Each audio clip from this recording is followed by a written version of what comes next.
السلام علیکم ورحمۃ اللہ وبرکاتہ۔ ہماری گفتگو چل رہی سورہ انعام کی آیت نمبر 75، 76 اینڈ 77 سے متعلق۔ اللہ تبارک و تعالی نے ارشاد فرمایا، اعوذ باللہ من الشیطان الرجیم، بسم اللہ الرحمن الرحیم۔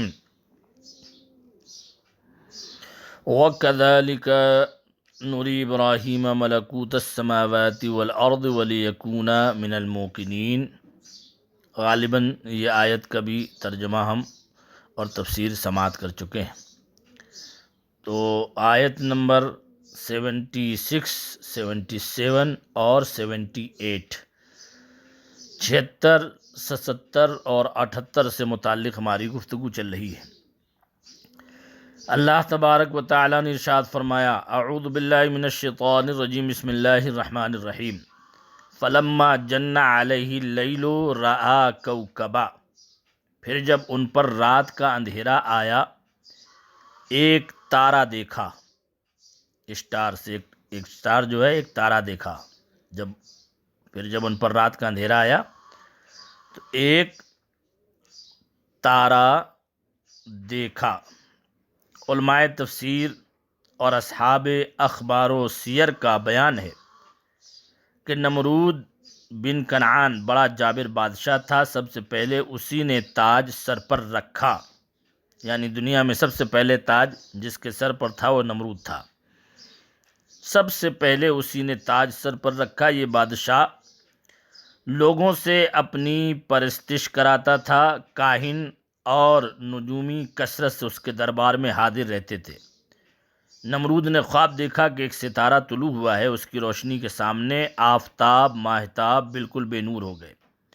اس سے وہ بہت خوفزدہ ہوا۔ کاہنوں سے تعبیر دریافت کی تو انہوں نے کہا کہ اس سال تیری قلمرو میں یعنی تیری سلطنت میں ایک فرزند پیدا ہوگا جو تیرے زوال ملک کا باعث ہوگا اور تیرے دین والے اس کے ہاتھ سے ہلاک ہوں گے۔ یہ خبر سن کر وہ پریشان ہوا اور اس نے حکم دے دیا کہ جو بچہ پیدا ہو قتل کر ڈالا جائے اور مرد عورتوں سے علیحدہ رہیں، اور اس کی نگہبانی کے لیے ایک محکمہ قائم کر دیا گیا۔ تقدیرات الہیہ کو کون ٹال سکتا ہے؟ حضرت ابراہیم علیہ السلام کی والدہ ماجدہ حاملہ ہوئیں اور کاہنوں نے نمرود کو اس کی بھی خبر دی کہ وہ بچہ حمل میں آ گیا ہے، لیکن چونکہ حضرت کی والدہ صاحبہ کی عمر کم تھی ان کا عمل کسی طرح پہچانا ہی نہ گیا۔ جب زمانہ ولادت قریب ہوا تو آپ کی والدہ اس تہ خانے میں چلی گئیں جو آپ کے والد نے شہر سے دور کھود کر تیار کیا تھا۔ وہاں آپ کی ولادت ہوئی اور وہیں آپ رہے۔ پتھروں سے اس تہ خانے کا دروازہ بند کر دیا جاتا تھا۔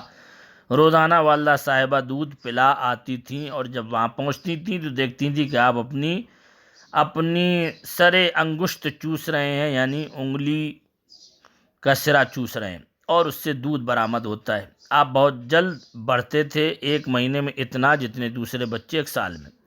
اس میں اختلاف ہے کہ آپ تہ خانے میں کتنا عرصہ رہے۔ بعض کہتے ہیں 7 برس، بعض کہتے ہیں 13 برس، بعض کہتے ہیں 17 برس۔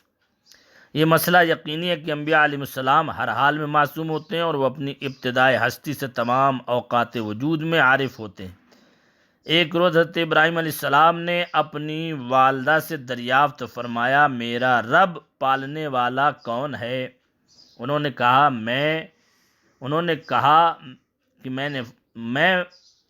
کہا میں فرمایا تمہارا رب کون ہے؟ میں نے کہا کہ تمہارا رب کون ہے؟ انہوں نے کہا تمہارے والد۔ فرمایا ان کا رب کون ہے؟ اس پر والدہ نے کہا خاموش رہو، اور اپنے شوہر سے جا کر کہا کہ جس لڑکے کی نسبت یہ مشہور ہے کہ وہ زمین والوں کا دین بدل دے گا وہ تمہارا فرزند ہی ہے، اور یہ گفتگو بیان کی۔ حضرت ابراہیم علیہ السلام نے ابتدا ہی سے توحید کی حمایت اور عقائد کفریہ کا ابطال شروع فرما دیا، اور جب ایک سوراخ کی راہ سے شب کے وقت آپ نے زہرہ یا مشتری ستارے کو دیکھا تو اقامت حجت شروع کر دی، کیونکہ اس زمانے کے لوگ بت اور کواکب ستاروں کی پرستش کرتے تھے۔ تو آپ نے ایک نہایت نفیس اور دل نشیں پیرائے میں انہیں نظر و استدلال کی طرف رہنمائی کی۔ جس سے وہ اس نتیجے پر پہنچے کہ عالم بتمام ہی حادث ہے، الہ نہیں ہو سکتا، وہ خود موجد و مدبر کا محتاج ہے جس کی قدرت و اختیار سے اس میں تغیر ہوتے رہتے ہیں۔ قال ھذا ربی، بولے اسے میرا رب ٹھہراتے ہو؟ فلما فلا قال لا احب الافلین، پھر جب وہ ڈوب گیا بولے مجھے خوش نہیں آتے ڈوبنے والے۔ فلما رأى القمر بازغا قال ھذا ربی، پھر جب چاند چمکتا دیکھا بولے اسے میرا رب بتاتے ہو؟ فلما فلا قال لئن لم يهدني ربي لأكونن من القوم الضالين، پھر جب وہ ڈوب گیا کہا اگر مجھے میرا رب ہدایت نہ کرتا تو میں بھی انہی گمراہوں میں ہوتا۔ اس میں قوم کو تنبیہ ہے کہ جو قمر کو الہ ٹھہرائے وہ گمراہ ہے، کیونکہ اس کا ایک حال سے دوسرے حال کی طرف منتقل ہونا دلیل حدوث و امکان ہے کہ حادث ہے اور ممکن ہے۔ فلما رأى الشمس بازغة قال هذا ربي هذا اکبر، پھر جب سورج جگمگاتا دیکھا بولے اسے میرا رب کہتے ہو؟ شمس مؤنث غیر حقیقی ہے، اس کے لیے مذکر مؤنث کے دونوں صیغے استعمال کی جا سکتے ہیں۔ یہاں ہذا مذکر لایا گیا، اس میں تعلیم ادب ہے کہ لفظ رب کی رعایت کے لیے لفظ تانیث نہ لایا گیا، اسی لحاظ سے اللہ تعالیٰ کی صفت میں علام آتا ہے نہ کہ علامہ۔ یہ ایک علمی بحث تھی جس کا ذکر کر دیا۔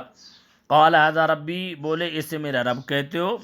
فلما فلت قال یا قوم انی بریء مما تشرکون، یہ تو ان سے بڑا ہے۔